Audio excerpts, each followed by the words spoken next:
Hey everyone, 2D here. So Core Set 2021 has just barely started its spoiler season, but good god did it start out with a bang. One of the first cards revealed is not only extremely powerful, but it's also the start of a fundamental shift in White's color pie from what it's been for almost 27 years. And that card is Mengara the Diplomat. Mengara the Diplomat is a legendary human cleric that costs 3 and a white. He has lifelink and whenever an opponent attacks with creatures, if 2 or more of those creatures are attacking you and or planeswalkers you control, draw a card. Whenever an opponent casts their second spell each turn, draw a card. That's right, starting with Core Set 2021, White has card draw. Lacking card draw has intentionally been White's biggest weakness for essentially the entirety of Magic the Gathering's history. And I think for most of Magic's lifetime, that's been fine. In one-on-one games, you can build around White's lack of card draw by playing aggressive decks that don't need card draw, or by incorporating other colors that are good at card draw if you want to play a slower, more controlling game. But in more recent years, we've seen issues in multiplayer formats, specifically Commander. With your opponents having a combined total of 120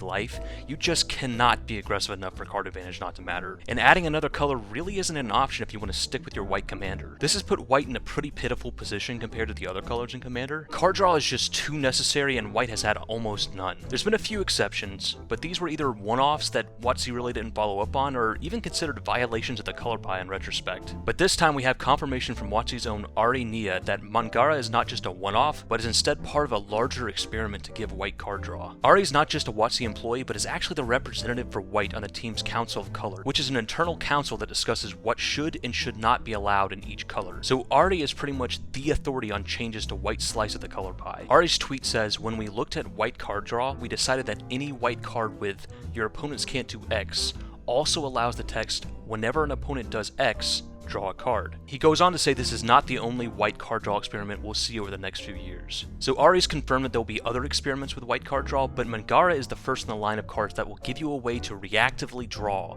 when your opponent performs some kind of action. First off, I want to say that I think this is the perfect design for card draw in White. Setting restrictions on your opponent is totally in line with White's identity, and I don't know about the future experiments, but this one feels like a home run to me. Like Ari explained, if White could straight up prevent your opponent from doing a certain action, White could also potentially draw a card when they do that action. And using that logic, we can look back at some of the older White designs to imagine where this experiment might go. Take Linvala, for example. She straight up shuts down activated abilities of creatures your opponents control. We can instead see a cheaper, more efficient White card that allows us to draw a card whenever our opponent activates a non-mana ability. Or an old favorite, Leonin Arbiter. Imagine drawing a card every time an opponent searches their deck. And that brings us to a really important aspect of this new kind of White card draw, and that's that it scales up based on the number of opponents you have. In a one-on-one game, drawing a card every time your opponent searches their deck can be pretty good, thanks to fetch lands and tutors and the like, but it's insane if you have 3 opponents, all fetching lands and tutoring things and having you draw a million cards. This is another reason I'm a huge fan of this design, because multiplayer Magic is really where this weak point of White was more of a bug than a feature,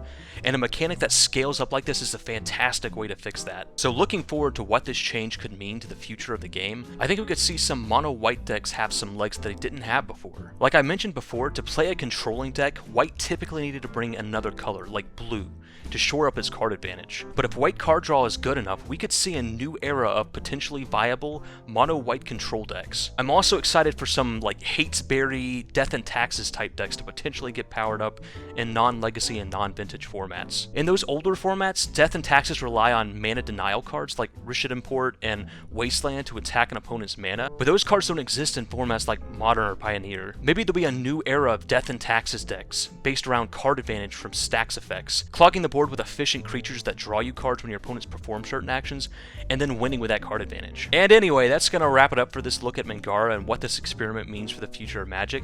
It's a short video, but I was just super excited to see White's new access to card draw, and I really wanted to comment on it. So are you a fan of the new design? What do you think about White finally getting some card draw after so many years? Let me know. Anyway, this has been 2D, and thanks for watching.